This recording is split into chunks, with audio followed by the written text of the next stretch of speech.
Alors ça se passe avec des générateurs au sol. Alors, on peut de temps en temps ensemencer les nuages avec des Avec fusées. des générateurs au Mais sol. l'ANELFA, eux, ils utilisent des générateurs au sol. C'est des choses qui sont au sol.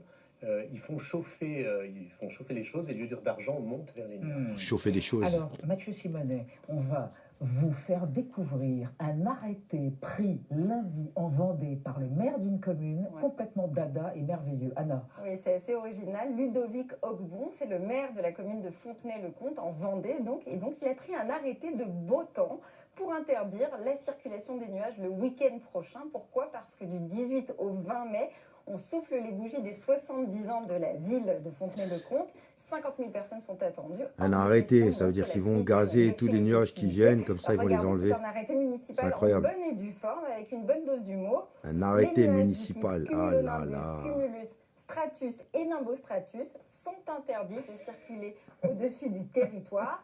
Ils devront emprunter les déviations mises en place. Il rigole, mais moi j'en ris pas, quoi. Donnera lieu à la verbalisation et à la rétention du nuage en question. Vous, Mathieu Simonet, vous trouvez qu'il a raison, le maire, d'employer la manière forte pour des nuages qui ne respectent pas les lois? En tout cas, j'adore cette histoire. Enfin, c'est eux qui respectent pas la loi, parce que faire des arrêtés sur des nuages. J'ai un enfant demandait est-ce qu'il ne faudrait pas créer un jour un code de la circulation des nuages, et ça me fait penser à ça, cet arrêté.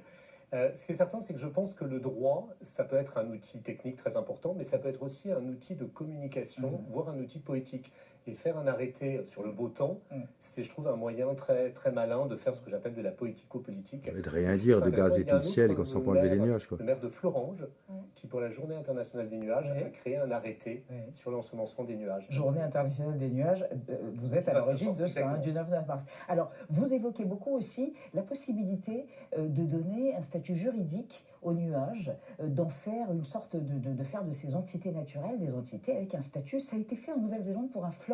Les Maoris se sont battus depuis 1870 et en 2017, le fleuve Wanganui, je pense que je le prononce mal, est devenu une entité juridique.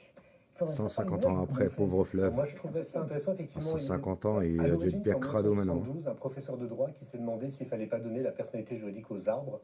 Il a écrit un livre qui s'appelle Les arbres peuvent-ils plaider ? Et après, effectivement, il y a eu tout ce mouvement sur la personnalité juridique des fleuves. Moi, j'y suis favorable et je trouve ça très intéressant, mais ça pose des questions très importantes. Par exemple, qui peut parler à la place d'un fleuve ou d'un nuage ? Et moi, je préconise l'idée. Souvent, l'idée, c'est de dire qu'une communauté qui a un rapport particulier avec le fleuve pourrait être les représentants du fleuve. Moi, je ne suis pas favorable à cette idée. Je suis plutôt favorable à créer l'équivalent du ministère public. Le ministère public peut parler au nom de la société. Je plaide pour la création d'un ministère naturel qui aurait la possibilité, dans les procès, de parler au nom des éléments naturels, il serait que ce soit temps. un fleuve ou un nuage. Bonne idée. Mais aussi pour que l'UNESCO intègre dans le patrimoine mondial les nuages au titre de quoi? Monument naturel, mais les monuments, c'est fixe. Ça ne bouge pas. Alors là aussi, ça ouvre quantité de questions. Alors effectivement, l'idée, ça serait de proposer que les nuages entrent dans le patrimoine mondial de l'UNESCO. Et ça pose plein de questions. D'abord, la question de savoir, est-ce que le nuage, c'est du patrimoine matériel ou immatériel ? Or, aujourd'hui, l'UNESCO ne protège que le patrimoine matériel naturel et ne protège pas le patrimoine immatériel naturel.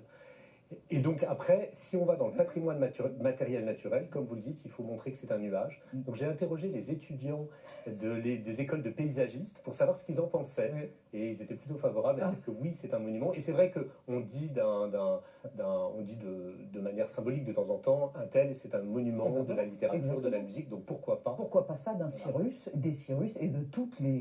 Cyrus a pris le bon. Vous avez besoin d'ambassadeurs. Les ambassadeurs qui ont été sensibilisés à ça, qui pourront intervenir auprès de l'UNESCO, peuvent vous écrire.